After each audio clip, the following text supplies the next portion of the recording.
professional, I'm guessing that a lot of the work you do involves a process. Well, let me now introduce you to the Kintish networking process. It all starts with an invitation.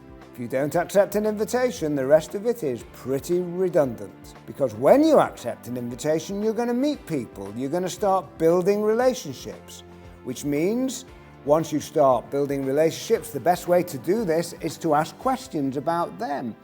And again, if you're in business development as a lawyer, you might spot whether they have a need for your services. We call it the aha moment.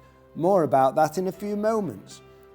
And when you spot the aha moment, I want you to exchange business cards, and I want you to ask if you can do something a bit quaint and old-fashioned, and that is make a follow-up phone call. And the reason you're making a follow-up phone call is to go and meet the person. And when you meet them, who knows what's going to happen. But if you don't get to meeting prospects after networking, believe me, nothing is ever going to happen in terms of getting new business. Let me explain to you what an aha moment is. An aha moment, or let's call it a light bulb moment, I'm sure you've heard that phrase. The aha moment is when somebody says something to you and you go, aha. You don't actually say it, of course, but you think it. So what might it be? If you're in business development, it might be, we're not happy with our existing lawyers. Or it might be, we need to know more about that. Or it might be, our lawyers never told us that.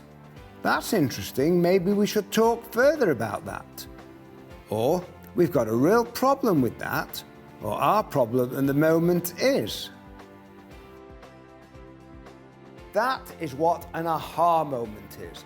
And again, if you're in business development and you hear that aha moment, that should be the start of your follow-up.